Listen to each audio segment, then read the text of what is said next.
Mexico.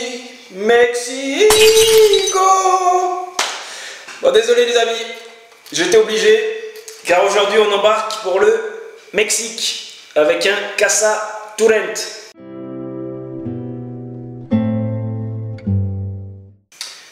Donc les amis, merci une nouvelle fois tout d'abord de votre présence sur ma chaîne Cigar Spirit. Comme je vous l'ai dit, aujourd'hui on se dirige vers le Mexique avec un cigare Casa Turent.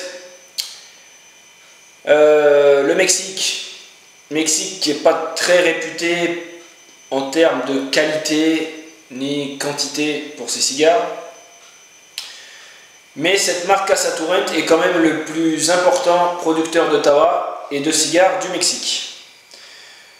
Donc on est aujourd'hui sur un Robusto de la série 1973 que j'ai trouvé, il me semble, dans mes souvenirs, autour des 8-9 euros.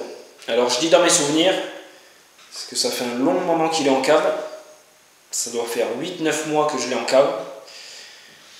Et de tête, il me semble que c'était autour des 8-9 euros le Robusto. Robusto avec un ring de 50 pour celui-ci. Et bien écoutez, on va tout de suite attaquer par le visuel. La bague, je la trouve très jolie. Franchement, pour cette série, je sais que les autres séries chez Casa Turent ont d'autres codes couleurs que j'aime moins.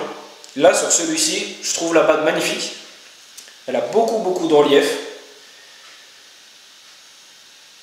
Elle est dans les tons vert foncé, marron. Pour la série 1973, créée par Alejandro Turent. Non, c'est très joli. La bague est très jolie. Elle est bien collée. J'ai pas de défaut de collage à l'arrière. Bague très jolie. La cape un petit peu moins. La cape, elle n'est pas brillante du tout. Alors elle est assez bien posée, hein. Elle est quand même assez tendue. J'ai pas de défaut de pose. J'ai pas de grosses nervures. Les veines des feuilles sont à peine visibles. Mais effectivement, c'est pas brillant. C'est assez rugueux au toucher.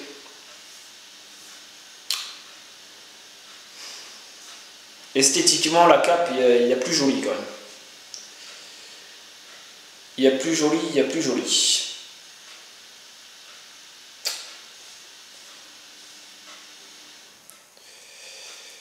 On est sur un cigare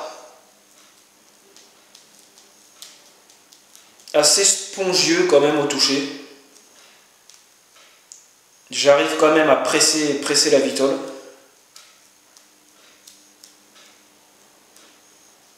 Assez spongieux mais sec. Au toucher, ça fait quand même sec. On entend les feuilles craquer. Bon.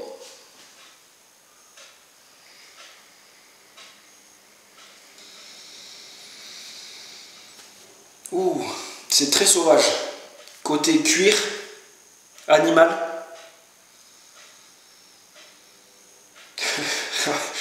Ah ouais, là les amis, j'ai l'impression d'être dans l'écurie avec les chevaux.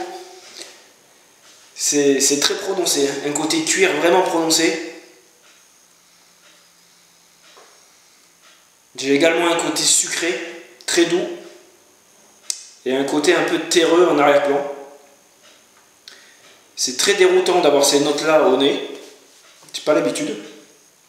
C'est des notes qu'on obtient plutôt à la dégustation. Là, directement au nez, d'avoir ces notes-là, c'est déroutant. C'est pas mal, c'est bien même. Mais ouais, je suis assez surpris. Ah, franchement, ouais. Très agréable.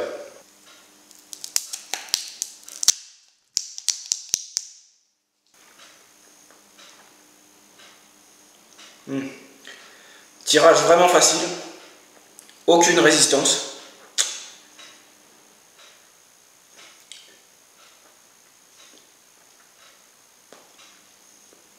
Pas de piquant du tout. C'est très doux. On retrouve de suite le côté sucré que j'avais au nez.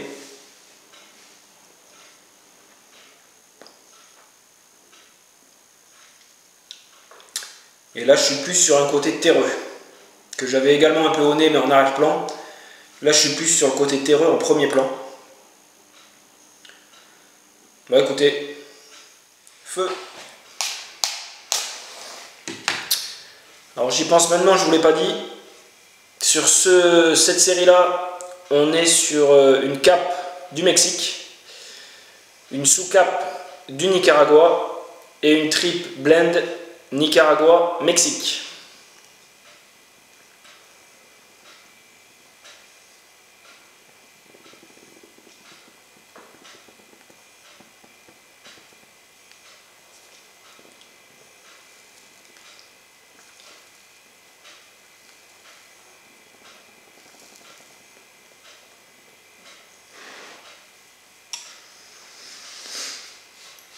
Cigare qui s'allume très facilement.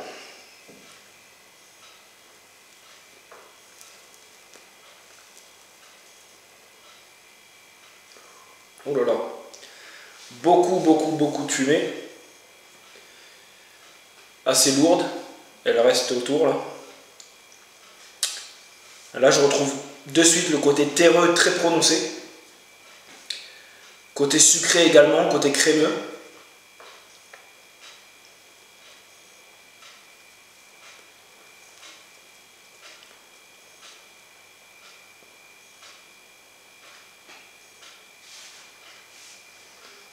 Pas de piquant, pas de côté épicé. On a quand même les quelques notes de cuir que j'avais au nez. On les retrouve un petit peu en arrière-plan. On est de retour, fin du premier tiers de ce Casa Turrent. Alors j'ai enlevé la petite bague qui était très mal collée au final. Elle m'a fait éclater la cape. Écoutez, tout le premier tiers, on est sur un côté très terreux. Côté, je vous l'ai dit, côté sucré. Et côté cuir en arrière-plan. On est resté là-dessus le premier tiers. C'est pas désagréable du tout, hein. C'est des notes que j'apprécie.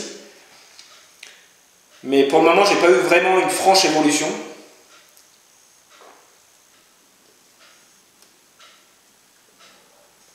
Oh là là, regardez-moi ça, c'est impressionnant. En rétro, j'ai peut-être un peu la fumée qui pique un peu, ce que j'ai pas du tout au goût. En bouche, pas du tout de piquant. Mais en rétro, légèrement. Petit côté piquant. Et là, je trouve que sur le deuxième tiers, j'ai peut-être le côté cuir qui était en arrière-plan sur le premier, commence à se faire bien présent.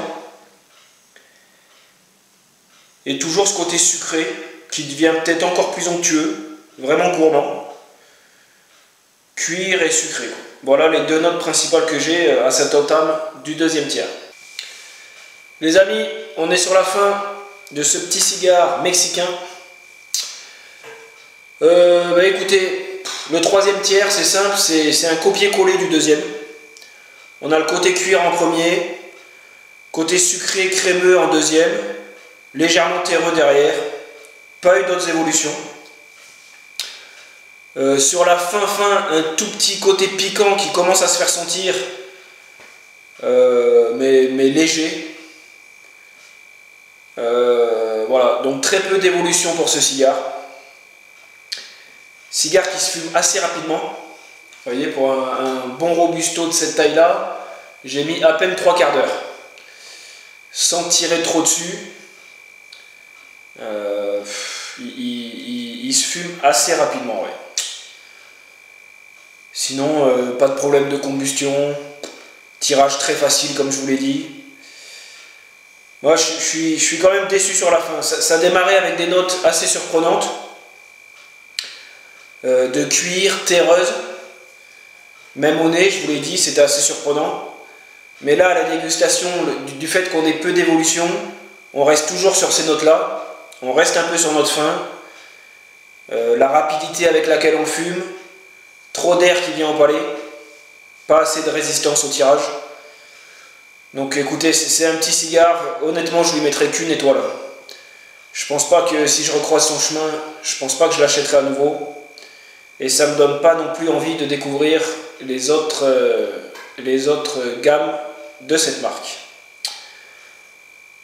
Voilà, donc les amis, petite dégustation aujourd'hui.